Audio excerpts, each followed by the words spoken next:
And also, just quickly, I do want to mention that the audio may be a little bit all over the place for this episode, but that's okay. The information, the beauty, the magic is still in there. So do enjoy. Samantha Ratnam.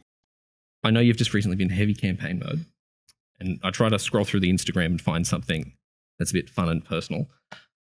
It's hard at the moment, because your whole Instagram is just campaign. election. Right. So I did find something funny, that there's this giant woman at some thing you went to. Yes. Some event, public event, yes, community gathering thing. It was like a giant puppet woman thing. Yes. You remember that? Yes, at the Coburg Night Market. Yes. Yes. Right. So that inspired me to sort of ask, what are some of the funny or interesting or exciting events you've been to? Yes. Oh, so many. That event that you spoke about was the Coburg Night Market, which is a beautiful community festival run by the council. Lots of local traders come for days on end, and you get to, experience great food, but entertainment and, our beautiful artists as well. You get to go to a range of different things, from culturally diverse communities coming together to celebrate special occasions, to arts events, which are often the funnest. I'd have to say, years ago, I went to a group that we'd sponsored through council or supported through council through a very small grant, but that's one of the roles of councils, is to provide seed funding for a lot of our local artists who are getting up and running. And actually, they were incredible puppeteers, and they were trying to tell stories through puppetry and theatre to young people. I was curious. Yes. Well, not in the Coburg Night Market per se, but this was a different event. Okay. But I'd say it was one of the most interesting events I went to, because I remember there'd been a lot of controversy about the council giving projects like these funding, because sometimes culture wars set in and people will pick on particular projects and say, this doesn't deserve any public money, and they'll ridicule and minimize things that they might not know what the value of is.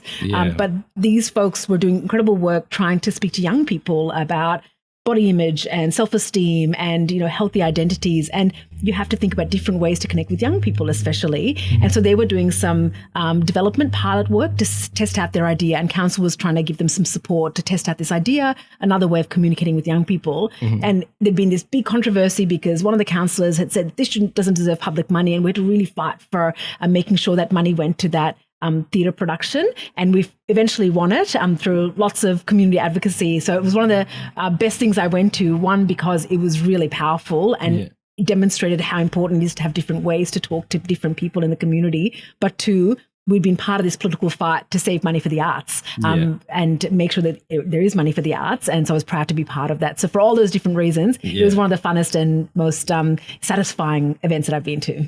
Yeah, okay. It's the kind of the petri dish where local grassroots art sort of starts to grow, which you kind of misses now. We don't have as much Australian-made Exactly. That's where it cultivates. Exactly.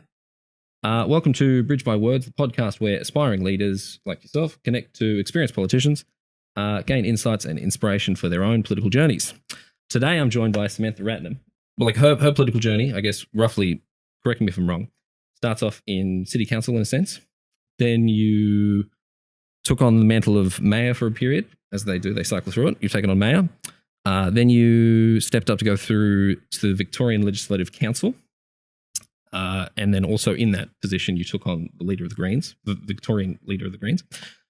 And then you've also, just to hit all three tiers of the cake, you were like, all right, we're going to go for a federal seat. And this is the second time round. We're just after the election. And you've gone for the seat of Wills, in the federal seat of Wills. Anything there I've skimmed over too much? Or no, that's a great potted summary. Kind of, that's the potted summary. Just to understand the context of, you are an experienced politician. You don't hold any seats at the moment. That's okay. But you have experience, numerous years, which is why I thought it'd be good to talk to you.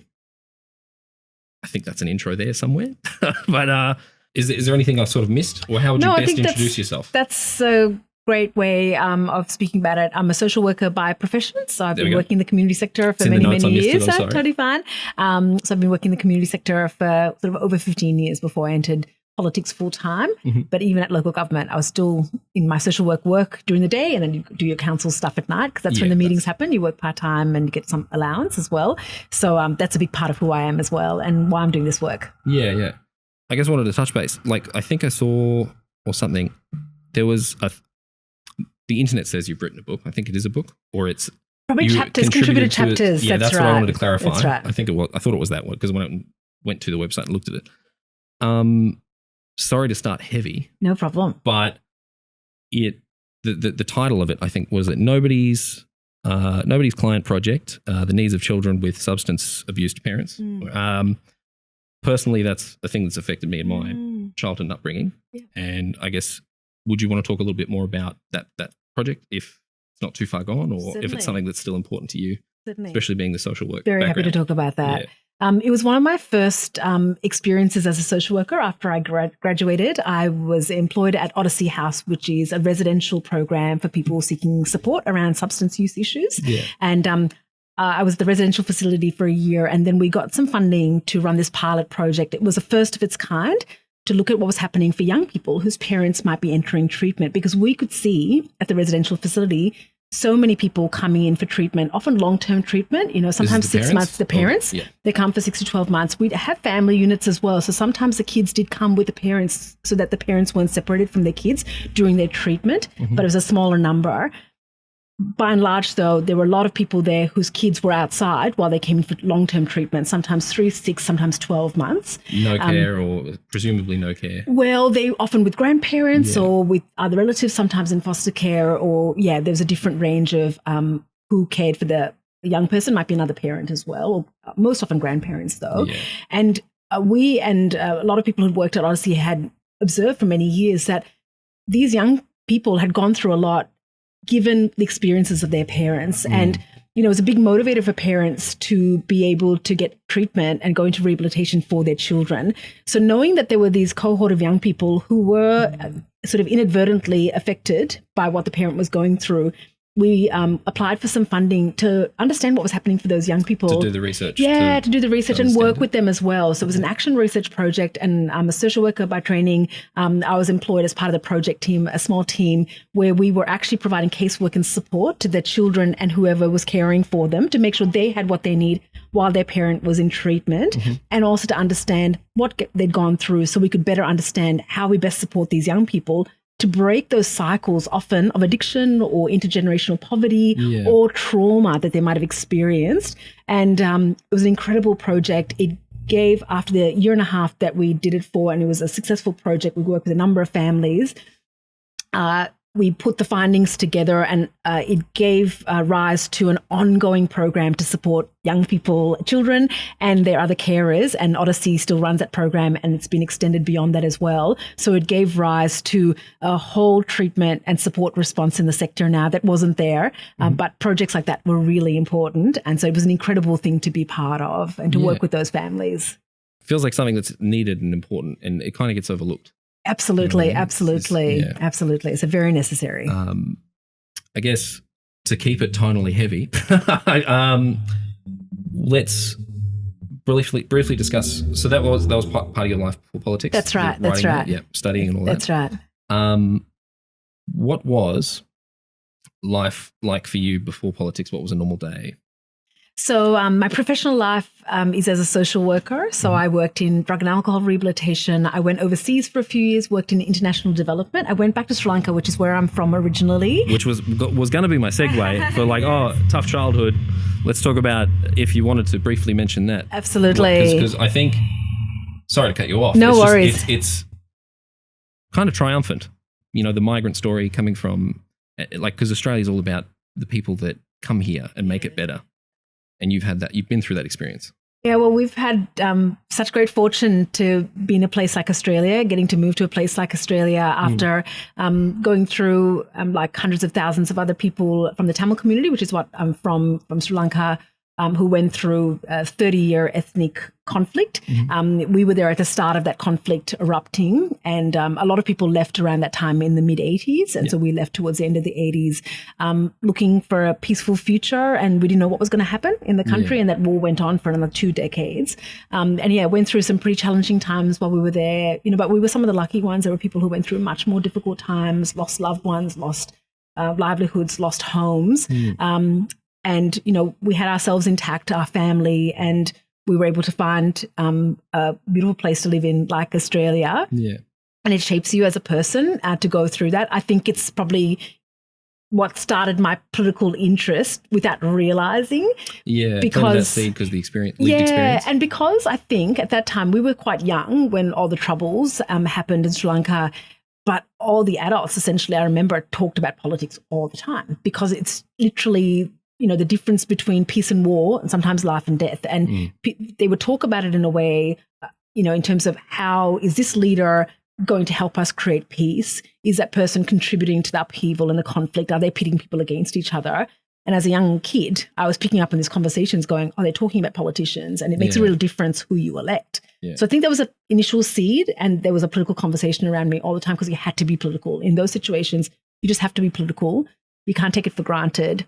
And then migration itself really taught me that the places that have resources, that you can access resources, fundamentally changes your lives. And so for us, when we move to places, and you often move a lot when you're a migrant before you find your place, you might move close to family first. I read it through your opening speech when you went to the Legislative Council. It was Canada for a bit. That's right. Yeah. That's right. Canada, a couple of neighbourhoods there. Yep. I think we moved to about 5 schools in 2.5 years over 3 continents. So lots of change in that time, but it's a very common migrant experience. You move to one area, or you might have some family or friends, but then you might move somewhere else once you kind of get to know the place and things.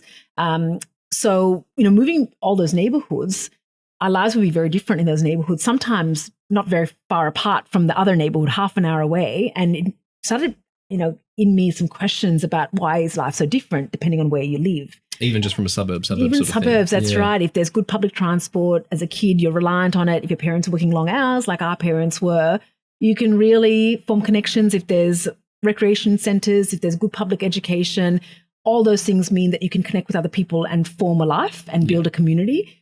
But when it's harder to get to places, distances are great, things are expensive, there aren't those communal spaces for young people to meet and congregate and learn, you can feel really isolated and you retreat into your homes, basically. And so we had those experiences too, where you're like, as a product of the place that we were in, either feeling like we were more isolated or conversely, really supported with a big community around us. And so that was another seed that was planted. So it's inequality. You kind of get a sense of living through inequality and going, why is that the case? Why is it that our public school doesn't have the resources that the private school down the road has, which means that you might not get into the course that you want to, even though you're studying just as hard. Yeah. And those questions were, they sprung to my mind at that time. Things like that kind of stunt integration or to actually be a part of the country. Absolutely, which is why, talking about equality is so important, and talking about good public services, good public education, public health, public transport fundamentally shapes people's lives. And, we came to this country with nothing more than the suitcases we had between the 5 of us and started life from scratch. And so you are really at the mercy of the system around you, and you feel forever like us grateful for everything that we were afforded to be able to build these lives, to even have the privilege of putting a hand up for public office. I pinch myself, nearly every day that I have the privilege of doing this, and I never want to take that for granted. Yeah. Powerful. That's good. I like, that should be inspiring just in itself to people coming here and starting a new life. No, thank you for sharing that. Worries. Sorry to divert your answer to that. I found that interesting. Especially, like my background's not as much, it's sixth generation dairy farmer from Germany and stuff like that. So it's not like recent at all, and I don't remember it all, but I find it very curious, just the magic that Australia has to offer. Absolutely. For people to come here. Yeah, we don't understand that magic well enough yet, but these spaces are really important in telling those stories, and we grow richer from knowing the stories, I think. Yeah. Sorry, so back to what it was. Yes, so I went back to Sri Lanka. I went back to do some international development in Sri Lanka. There was a ceasefire in the war at that time, and a lot of Tamils were going back to help the rebuilding and rehabilitation efforts. So I volunteered at a counselling service, supporting them with some training in English language, and that was an incredible experience, and then worked for a little bit longer there as well in international development. But the biggest part of my working life has been in settlement services for people who arrived here as refugees and asylum seekers. Yep. So I worked at a migrant resource centre. I worked at the Asylum Seeker Resource Centre, and I really loved that work because I felt like it really is this kind of interface between the local and the global, because we live in a global context. We can't, ignore that. And that work really gives you a sense of these incredible people we have in this country who call it their home, who make it their home, and what we can do to support them to live really great lives. And, I think the more that we provide support, the more it's reciprocated and you build really strong, deep social cohesion. So I think it's really important that we resource those services really well. My life was working in the community sector. I was every day, just every being day. involved. That's right. And doing volunteer work. I love doing volunteer work. I volunteered at a soup van for many years on a Thursday night in Collingwood. You get a really deep understanding of what's happening for the community. Lots of social isolation. And yes, we were providing food and that material aid. But one of the most important things about that service was the social connection of people being very, very isolated, and it just needed a friendly face to knock on their door at the end of the day and have a cup of tea and have a sandwich with them. That was my life. And, I have friends and I have a wonderful community and wonderful family. So like everybody else, a working life, doing what I love, and I absolutely love what I do, and thinking about how I could contribute. So I was always probably looking for that next thing I could contribute to, feeling like there was no time to waste with some of the issues that we were facing. And in that sector, you do get to see what happens when things go wrong. And I think that's another seed that was planted because, social work, you're at the interface of what happens for communities, families or individuals when things don't go well in their life. And you're trying to understand what's happening here, what you can do to support them. Most often than not, though, it's something in the system that there's inequality at the core of what they're experiencing. And we saw the impact of government decisions on their lives. At the Asylum Seeker Resource Centre, for example, there was a terrible decision one day. They were really cracking down on people seeking asylum, really punishing them really for seeking safety here. It was a particular time in politics. It's still continuing now. And what year was this? There was about 2013, 14. So when post Kevin Rudd time, when they were saying people couldn't come and settle here, post Howard, like it really set in this kind of Abbott punitive. came in swinging. That's right. Morrison, Dutton. It was awful. And we would see the very next day the impact of what the government would say about refugees and asylum seekers. People would come in petrified, distraught, wondering what's going to happen to their lives. And so when you experience that going, God, this is the link between politics and our everyday lives in front of our eyes every single day, it makes you more politicized, thinking, there should be different people making those decisions. Yeah, so it's a constant reminder for you, just like, all right, I need to do something. Which is fair, like you jumped the gun, love it. Was there a moment that pushed you over the edge? That was kind of it, yeah?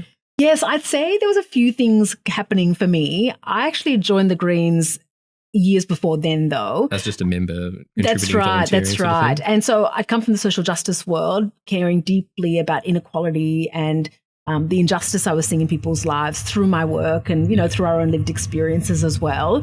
So I always knew that politics was important because of those seeds that were planted early on. And I knew we couldn't take it for granted, especially in a relatively wealthy place that's stable. They're the moments you can't take it for granted because we saw what happens when you take it for granted and it falls down. Like it literally can break apart and you've got to protect it and preserve it and not let it erode. Otherwise, we've seen the worst of what can happen. So all the seeds have been planted, but actually it was about 2008, 2009 when there was a really heightened global conversation about climate change. I was not from the environmental space at that time. I wasn't working in the sector. I cared a lot and I cared deeply about conservation and protecting our planet, and I knew how important that was. But this global conversation around climate change was getting a lot of us, much more concerned about what was happening with climate change. And, we knew we had this decade to take critical action before the worst impacts of climate change would start to happen. Yeah. And so for me, at that moment, I thought, I don't know what to do to help this, but I know I have to contribute because for me, nothing else mattered if we don't have a planet to live on. Like if we can't survive as a species, like nothing else matters. Where else? So it's so existential. So I thought I want to be able to help the cause, and we've got to, mitigate and prevent the worst impacts of climate change. We've got to protect our natural environment, which is so connected to, our climate as well. Hence the green appeal. Yeah. And I joined in about 2009 the party, thinking that I'm going to just ask how I can help. And I thought at that stage, the party would say, just hand out leaflets. And if they said to me, hand out leaflets for the rest of your life, and this is how you can contribute, I would have happily done that. I still do that. I still hand out leaflets. But then what happened was I got to know the party deeply and really connected with the movement and the people and realized there were lots of other ways to contribute. Yeah. And then the journey started to unfold. Yeah, okay. Because what year was it that you went to local council? 2015? 2012. Yeah, I wrote that there. Sorry. Should have looked before I spoke. No, yeah, 2012. So it was sort of being in the tent, understanding the inner workings of the Greens. Yes, and being part of campaigns, and we made a breakthrough in 2010, winning a seat in the lower house and the upper house in Victoria for the first time. So I got to be part of that campaign. And then I went, wow, it's actually, the system is much closer to our lives than we think. It's more accessible to our lives, and we think we can influence it more than we can think. So I really felt really inspired and motivated through that experience. So it was a combination of all those factors. What made you actually go for it and, put your hand up? Yes. At least on the council level. Let's go chronologically a little bit, but yeah. Absolutely. So as I said, I didn't think I'd ever put my hand up for public office. That wasn't what I joined the Greens to do. I just wanted to help the movement. I knew the movement was doing the right thing, and I wanted to be able to support it. Yeah. But then being part of it, you have conversations with people, you see the different ways to contribute. And we had 2 Greens councillors at our council. It was Moreland Council then, now Marybeck Council. Yeah, the whole shift. That's right. Just last election. That's right. So we had 2 Greens councillors that would come to our branch every month and tell us the incredible work they were doing to, protect our environment and care for people. And so I was like, oh, this is really interesting. Gosh, you can really have an impact at all levels. So I started to learn from that experience. And then when we were starting to prepare for the 2012 local government election, the branch was looking for people to put their hands up to be candidates. And initially I, didn't put my hand up. I didn't think that it was for me. I didn't think that at that stage, I didn't think kind of ordinary people could put their hands up for public office. I really had this idea that politicians were this elite group of other people. And finally, I had this podcast earlier. And, growing up in Sri Lanka, it was the elite, and it was very wealthy and very connected. It wasn't Someone's ordinary son or people. Cousin or something. That's right. Yeah. So I never thought about politics being accessible and being us, really. Yeah. But being part of the Greens, I started to learn, no, that's what we're trying to do. We want everyday people around the decision-making table to represent all our interests and our cares. And so, had some conversations. I was encouraged to put my hand up. And I think initially I said, no way, why are you even asking me? I can't be in public office. But, I had some wonderful people really supporting me. And I've had ever since people really supporting me in the party to think about putting my hand up. And so I did through their encouragement and advice because I wanted to serve the party and I wanted to serve the movement. And I thought, if this is a good way of doing it, I'm happy to put myself out there to be able to help the movement. And had a great experience at local government, actually. Yeah. One thing that surprised me in local government, it's hard work, right? Yeah. Local government's hard work, right? You're often working part-time or full-time, plus your councillor work after hours on the weekends. It's incredible to be able to support the community, but you're on all the time. And I thought after the 4 years when I was deciding whether I should run again, that I'd be tired and I might feel a bit more cynical or pessimistic, but actually the opposite happened. And when I was really thinking about whether I'd run again, I actually found myself even more optimistic than when I started. What fueled that optimism? I think because working around that local government table where you're working with others really, really closely across values and party lines. Like our council didn't have one party dominating at that time. So everyone was there. There was Labour, Greens, independents, Liberals, Socialists, like a whole range of people, which meant you had to work together to get things across the line. Which is kind of the point of any Absolutely. democracy. And I actually think it produced really good outcomes because you had to work really hard. You had to bring other people on board who might not have had the same ideas or values as you at the start. And you realize you've got to leave those preconceptions behind or that stereotyping behind and just meet the person where they're at and what they want to do. And we found that we had a lot in common with people that we would have otherwise thought we didn't on paper. It's a big surprise when that happens, isn't it? Yeah. And then you go, oh, this is how things can work collaboratively. And, we work really hard. There was 2 of us Greens at that time. We worked really hard, work with others. And towards the end of the council term, most things we were putting forward were getting approved and passed. And I thought, oh, that's a really wonderful thing to be part of, that we've earned the trust and confidence, hopefully, of our colleagues and vice versa. And so I realized after that first term, you don't have to be in the majority by numbers to create change.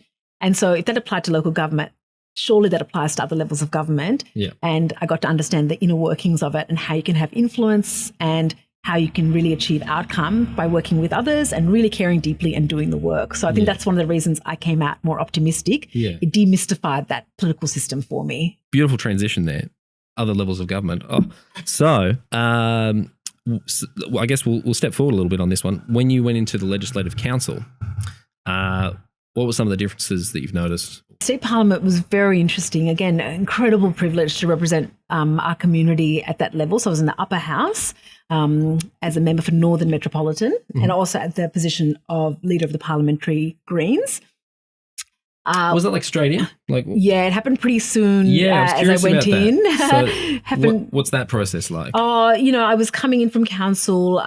The former member for Northern Metro and leader of the Greens had resigned and he was retiring from politics. And so the party had a pre-selection and I went in. And so we had to elect a new leader as well. So you have a conversation with your colleagues. Yeah. And, granted is unusual generally as a new person coming in. But, we have these conversations. We have consensus decision-making in the Greens where we talk to each other. More of a conversation in the room and you don't leave the room until everyone's sort of unanimous. Exactly. Okay. And you think about, who's got the time and who's got the, to do some of these things as well. And, it's about helping support and coordinate the group essentially. And I was, really kind of overwhelmed and pleased that I received the support of my colleagues to be able to do the role. Yeah.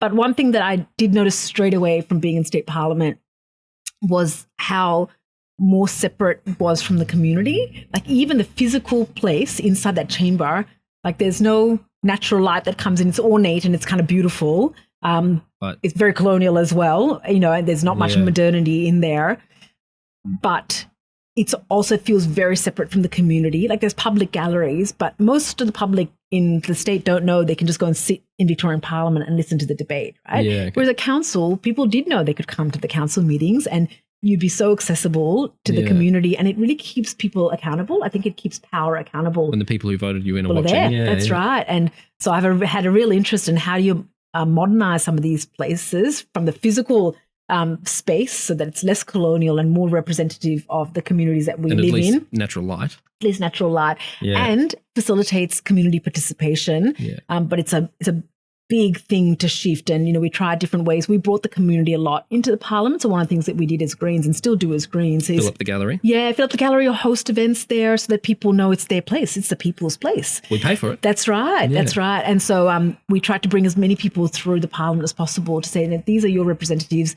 They need to represent you. Mm-hmm. They need to care about you. And so you can hold them accountable and you can come and observe them making decisions. Whether you voted for them or not, they're still your representative. Absolutely. So I still feel like state and federal parliaments and representatives kind of get a bit more removed from the community, which is not a good thing for democracy. Yeah. Because then it's like insular and you can see some of those debates in the chamber. I saw on multiple occasions where we would be trying to bring the community's voices, like there'd been that big Students for Climate protest a couple of days 1 week before being in the chamber. Out on the street there. Yeah, thousands and thousands of young people. And, the chamber resumed a few days later and they just wanted to pretend like that hadn't happened at the steps of Parliament, that these young people were saying, do more around climate change. This is our future that you're wrecking. Yeah. Stop new coal and gas. And they just wanted to pretend like it didn't happen. And it was one of our jobs to bring those people and their voices into that chamber to say, this is happening in real time. It's still a challenge, I think, because once they pop that bubble to let. That's right, because then they talk to each other and it's very establishment. It's just those two major parties talking to each other, often, supporting the status quo and locking out the other voices. Mm-hmm. But on that note, one of the things that is changing in our parliaments is that there are a lot more independents, a lot more Greens and non-two major parties in there. Yeah. So by the time I left, the crossbench is almost the same size as the opposition now in the upper house of Victorian Parliament and has been for about 8 years. It's a great thing for democracy. All these different voices, like it was on council when I got elected, I think it's a really good thing that you have a diversity of voices. It keeps the big parties accountable and politics is shifting actually more quickly than we think and it'll accelerate, I think. Like progress can be slow, but it's still happening. It's still happening, absolutely. That parliament looks very different to what it did even 15 years ago. Yeah, even from what you said. 2017. 2017. Yes, from 2017 to 2024. Yeah, that's right. There's a big difference between that period. Absolutely. Yeah. When I got there was a block of Greens and there was about 5 crossbenches, and then the next election there was about 11 or 12 crossbenches, and it stayed at that amount, and I don't think it's going to go anywhere because people are voting differently. Yeah. We're being more conscious about the power of our... I think that was a big thing that Greens were talking about during the whole campaign was your preferential vote. Absolutely. Is very powerful. Absolutely. Yeah, absolutely. So, going from local council, then taking up the role of legislative council, what has been some of the toughest parts of this journey? And if you want, I didn't say, even if you want to mention something of the campaign period as well. Yes. From the previous one and this one, or not, no, was it? Yes, that's right. 2016, I ran in Wills, and then this time in 2025, and I've been in state parliament in the middle of that period as well. So because of, essentially it's a leadership position, you're trying to run a campaign, including Legislative Council and the council itself. What were some of the toughest parts of all of this journey? One of the toughest parts is knowing and feeling the urgency of the issues you're trying to move the dial on. Mm-hmm. And for us Greens, climate change, protecting the environment, making sure people can lead good lives, have enough food to eat, have a roof over their head, can access the healthcare and education that they need, and have a chance to form communities, is fundamental to us. And peace in the world is fundamental to us. It's a core pillar of who we are as Greens. So knowing the urgency with which we have to act on some of these issues that are getting to critical points and crisis points, like climate, like inequality, and knowing that politics often doesn't move as fast as you need it to get those outcomes and address those issues. Just take climate change, for example. We're so behind where we need to be in taking the climate threat seriously, in decarbonising our economy, ending our fossil fuel dependence. Knowing that the political cycle and journey isn't linear, you'll have an acceleration point, and it can be difficult. The whole process. That's right, and it's part of politics in general as well. But you've got to keep fighting, you've got to keep working, because you will break through eventually. So the challenging bit is, things don't often go in a linear way. They don't progress as fast as you want them to progress, and having to hold that, and you're holding it for the community. I know for this election, one of the most challenging things was, we're so worried about what's happening in Gaza for the Palestinian people. There's a genocide happening. There's tens of thousands of people being killed and starved at the moment. And we have to act with urgency, because it literally means lives on the line. And we need our governments right across the world, whoever they are, to be doing everything they can on the international stage to hold Israel to account and to end the genocide. And so, we want more of us to be there to be able to do that, because Labor isn't acting fast enough or with the urgency that is needed. Mm-hmm. Look at what's happening to people seeking asylum and refuge in Australia. There's about 8,500 people who are from this legacy cohort who were denied permanency under the previous Liberal governments, because they were so punishing of asylum seekers and refugees. And those people have been languishing for over a decade in our community, denied often work rights or study rights or healthcare, basic subsistence living right now, and just surviving.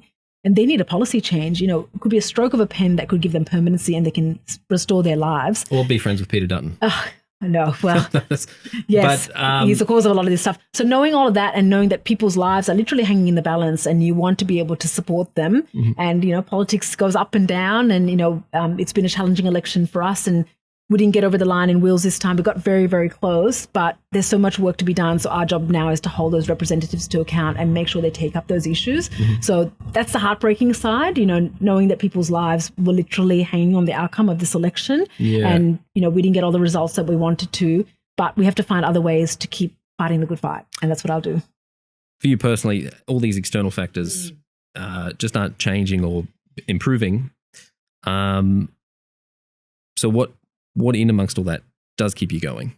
Yeah, what keeps me going is knowing that great social movements throughout history have always had ups and downs, and you've got to ride out the downs and use that time to regroup and get better, and build a bigger movement to be more powerful when the kind of up times come as well. And you help create those up times. And, I really believe that justice will prevail, and that good things can happen when people are working together for a common purpose. And I fundamentally believe that. And that's what keeps me going. And I've seen that in action. I have seen great transformation that has happened through politics and other social movements that I believe we can achieve again. And we are achieving them. And we find other ways in, during that time to keep affecting change and putting pressure on politicians and people making decisions to make better decisions for our planet and for people. And, ultimately we're trying to change those spaces so that there are better people around that decision-making table. On that, as you've said, it's a group effort. So mentor-wise, who's been some real pivotal people or people that have helped keep you on the straight and narrow or inspire you or push you in any mentors, I guess, or any advice they can provide as absolutely. well? I have learned so much from kind of elders, mentors and leaders in our community, and I really believe in the power of mentorship. It's been fundamental to my journey and still is. Probably starting in the community sector, probably even before then, probably starting at school and teachers like who really inspired you. And my year 11 politics teacher probably has a lot to answer for because he sparked this real interest in us. I did politics from year 11 and he was just so passionate about how important this was. And he made us realize how important it was and made us feel passionate about it too. And then, incredible supervisors and managers in my community work who really taught me about how do you hold on to caring deeply about the community, looking after yourself as well so you can be sustainable and be there for the long term as well and getting that balance as well. So how do you do that? Sustain yourself? And what's some of the advice for that? People makes a big difference. So I've always found that I've needed a community of people that I go back to get recharged. That could be your friends, that can be your work colleagues or a community of interest. I really encourage people to find their people, and you'll know when you find your people, you feel energized, you feel topped up. You might share values, you might share interests, or you might share a history with each other, whatever it is. Yeah. Find that group of people that really tops you up. They don't call your interests lame. No, that's right. That's absolutely. Yeah. So whatever it is, find your people. And it's been really fundamental to my life. Yeah. And, taking advice and learning from other people's wisdom has been really important to me as well. And I found so many incredible mentors within the Greens movement who've, encouraged me to put my hand up. And even when I said, why are you even asking me to put my hand up? I can't be a politician. And they'd be like, no, actually, we need everyone to be around the table. And that's what's going to change politics for the better. So I do. Yeah. It's the people that keep you grounded. Yeah, absolutely. Absolutely. Yeah. How do you stay connected to your community? Or to who you are before politics? Oh, it's a very good question. I remember when I first started on council and that first couple of meetings where some of the council staff started to call you councillor, so this official title. And I was, from the community sector, very grounded, down-to-earth people as well. I'm not saying council wasn't, but there was a hierarchy that was built into representation. And it was etiquette and, everyone was being very respectful and I really appreciated that.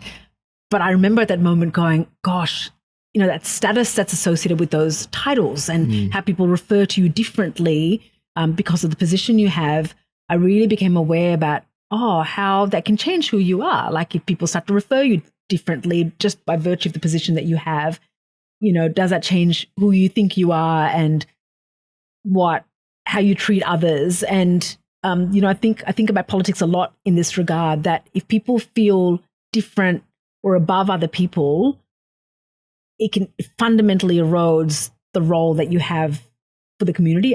I think as representatives, we are there and they are there to serve the community. And it shouldn't be top down. And so I think those hierarchies you've got to be very, very conscious of and be conscious that you're not contributing to a sense of distinction or hierarchy that's, not necessary in those moments. So I was very conscious that this could change who you are just by virtue of this establishment structure, just the way politics was organized. And one of the reasons I got involved in politics was I didn't think politics was serving the needs of our planet and people, and I wanted to shift that. So I was very conscious of what is keeping the status quo in place and always looking for what's keeping the status quo in place. And little things like that, I thought, that's another one of those things that keeps the status quo in place. Where decisions are made, who's consulted, is the community at large trusted with the information to help inform the decisions that decision makers make, fundamental to whether the community feels brought on board with a big decision or feels alienated and feels distrustful of the people making the decisions on their behalf. So being so conscious of it, I really tried to kind of challenge the orthodoxies in the system and really tried to make sure we were talking to as many people as possible at every stage. Make sure you still have that connection with the community. Yes, and your own personal friends and people you had you were friends with before political life. I found that really important for me because they don't know you as somebody in a position. They know you as the person they were bumming around at university with, right on the lawn. Like I still have those friends, and they've been really important to ground me because we're just we're just each other that we've known for many, many years. Yeah. So I'm really fortunate. Around them still. Very fortunate to have had that. So I find that's really important, but also just being really conscious of how places can change how you see yourself and just being conscious of it. And if you're conscious of it, you will then guard yourself against that place inadvertently changing you, even if you didn't want to be changed. So I think you've got to be aware of that, I think. Okay. All right. Talking to your friends more, staying connected with the community. That's right. That's right. And and just understanding the power of institutions as well to shape people within them. They talk about people becoming institutionalized. There's a reason for why they say that. It's because sometimes the structures and systems and processes of a place can then shape who those people can be in that place. And I saw it in the parliament where people were like, no, you can't do that. And we're like, why can't you? We're like, why can't more people come here and participate more in the process? No, it's not how it was done, they would say. I'm like, well, let's talk about how it was done and how it could be done differently. And this resistance came from people internalizing the rules as the rules that can never be changed. Yeah. But we're going to have to change the rules to solve the big issues because those issues aren't getting better by themselves. And with the system that we have at the moment, we're going to have to start thinking about doing things differently. Do you think, or how do you think you've changed since entering this world? I've definitely realized the value of your own values and your principles needing to be kind of defined or being conscious that they really guide how you make decisions, like even micro decisions at an everyday level, and your kind of integrity, your personal integrity being really important. So I think I've realized through this world that you've got to be grounded in a strong set of principles and values. And with the Greens, for example, that's quite well defined for us. Of course, it's evolving and we're changing and growing as a party, but the Greens was founded on 4 fundamental principles or pillars, we call them. So ecological justice, social justice, peace and nonviolence, and grassroots democracy. Yeah. And everything is guided by those pillars. And so having that, even in a difficult decision where you're like, okay, there isn't a policy written on this, but how are we going to approach this challenge before us, going back to those pillars or principles or values becomes really fundamental. So I found that both kind of politically, professionally, and personally very important, because there are times when there isn't a rule book and you've got to decide how you're going to act in a situation, and those values become really important. And, they're shaped from multiple places in each of our own lives, but being really aware of them. And I think I've become more aware of just how close the system is to us, actually. I really grew up, as I was saying before, thinking that this was a system that was hard to change and it was for other people and everyday people didn't have access to it. But the more I've got involved in it, I know it's our system and we can shape it. And so one of the biggest things we have to counter is people feeling powerless to change the world. Actually, we can. Yeah. But the first step to that is recognizing that we do have power. If you could go back to the moment you first considered entering politics, what one piece of advice would you give yourself and why? The piece of advice I would give myself if I went back there was to back my instincts. Yeah. Back my instincts. And, I've heard other people talk about this as well as they get older, about backing yourself and how in hindsight there might have been hesitations or anxieties that you might have had. But more often than not, your instincts, which are speaking to your values and your principles and your outlooks, like that's what your instinct often, I think, boils down to. You can trust that. You can trust that. And it's important to be able to speak from that place because people I've found in the community, really want to connect with somebody genuinely. They want to be able to relate to you. And, we're just ordinary people trying to serve our community in these spaces. And the more that we're ourselves and can speak from those values, not everyone's going to agree all the time, but some of the best conversations I've had with people is when we've like, we might not agree on this, but we respect the fact that we're both trying to do something good here. And I found that even in those places like Parliament or Council, they're some of the most satisfying moments when you can, just really understand where you're coming from, even if you might be coming from different places. I think that whether makes it's a members of the community or fellow MPs or senators. Absolutely. So it's having the courage and confidence to be able to back yourself in those moments is important. I think people really appreciate that. Okay, good. Back yourself. Beautiful. Back yourself. I think that's kind of it. Great. I appreciate your time. No, Thank you that's very a much, wonderful Samantha. chat. It's a lovely conversation. Thank you for indulging me in all of those bits. That's all good. Thank you for watching. No worries. That's kind of it. Goodbye. Ta-da.